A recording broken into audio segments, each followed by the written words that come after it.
இப்ப நம்ம Netflixல தமிழ் டப்பிங்கோட வெளிவந்திருக்கிற அடாலிசன்ஸ் அப்படிங்கிற Netflix சீரிஸ் எப்படி இருக்கு அப்படிங்கிறத இந்த வீடியோல பார்த்துடலாம். ஸோ இந்த சீரிஸ் வந்து ஒரு லிமிட்டடான சீரியஸுங்க. 4 எபிசோட்ஸ் தான் இருக்கு. இது ஒரு கிரைம் த்ரில்லர் ஜானர். அதுல ரொம்பவும் வித்தியாசமான ஒரு கிரைம் த்ரில்லர் அப்படின்னு கூட சொல்லலாம். இது வரைக்கும் நம்ம 13 வயசு பையன் வந்து ஒரு கொலை பண்ணா, அந்த கொலை எதுக்காக பண்ணா அப்படிங்கிற மாதிரியான இன்வெஸ்டிகேஷன்லாம் நம்ம பார்த்துருக்கிறது ரொம்ப கம்மியாக தான் இருக்கும்னு நினைக்கிறேன். அப்படி சீரியஸோட ஃபர்ஸ்ட் எபிசோட்லேயே வந்து ரொம்ப பரபரப்பா இயங்குது. ஸோ ஒரு போலீஸ் வந்து பார்த்தீங்கன்னா ஒரு கூட்டமே வந்து ஒரு வீட்டுக்குள்ள போய் 13 வயசு பையனை ஏன்டா இப்படி போட்டு டார்ச்சர் பண்ணி அரெஸ்ட் பண்றாங்களே அப்படின்னு ஆரம்பிக்கக்கூடிய அந்த சீரியஸ் வந்து போக போக என்ன நடந்துச்சு அப்படிங்கிறத கொஞ்சம் கொஞ்சமா அந்த முடிச்சுக்களை அவுக்குறாங்க பாருங்க. அந்த இடங்கள்லாம் செம இன்ட்ரெஸ்டிங்கா இருக்கு. அதுல எபிசோட பொறுத்தளவுக்கு இந்த 13 வயசு பையன் கொலை உண்மைக்கும் பண்ணானா, என்ன கொலை பண்ணா அப்படிங்கிறதே கொஞ்சம் ஒரு சஸ்பென்ஸாக தான் வந்து பார்த்தீங்கன்னா இது பண்ணியிருப்பாங்க. கொலை பண்ணதுக்காக வந்து பார்த்தீங்கன்னா அரெஸ்ட் பண்ணுறோம் அப்படின்னு சொல்லி அந்த ஃபர்ஸ்ட் எபிசோட் முடியும் போது தான் இந்த மாதிரி கூட படிக்கக்கூடிய ஒரு பொண்ணை வந்து கொலை பண்ணியிருக்கான் அப்படிங்கிற மாதிரி சொல்லி முடிப்பாங்க.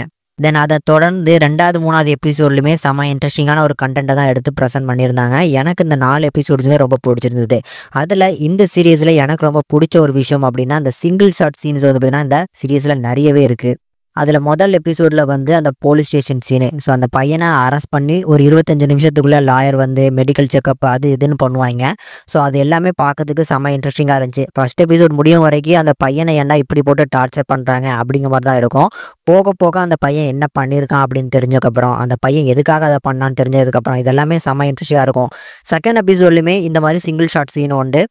பரபரப்பா இயங்கிட்டு இருக்கக்கூடிய அந்த ஸ்கூல்ல வந்து அடுத்தடுத்து கேரக்டர்ஸை எப்படி தான் எடுத்தாங்க அப்படின்னே தெரியல. சூப்பரான மேக்கிங், டெக்னிக்கலி செம சவுண்டான சீரியஸ், இன்வெஸ்டிகேஷனுமே சூப்பராக பண்ணியிருக்காங்க. ஏன்னா ஒரு 13 வயசு பையன் கொலை பண்ணும்போது ஸோ அந்த ஸ்கூலில் போய் அவங்க என்னென்ன விஷயங்கள்லாம் பார்க்குறாங்க, என்னென்ன விஷயங்களை தெரிஞ்சுக்கிறாங்க அப்படிங்கிறது ரொம்ப அழகாக இருந்துச்சு. பர்ஃபார்மன்ஸில் அந்த 13 வயசு பையன் சூப்பராக பண்ணியிருந்தான். ஸோ அந்த எபிசோடில் கொஞ்சம் இன்னசென்ட்டாக கொஞ்சம் அழுதுகிட்டே பண்ணுற மாதிரி இருப்பான். ஆனால் 3வது எபிசோடில் ஸோ அந்த டாக்டர்கிட்ட அதாவது சைக்காட்டிஸ்ட்கிட்ட பேசும்போது சூப்பராக பண்ணுவான். ஸோ அந்த பர்ஃபார்மன்ஸ் நல்லா இருந்துச்சு.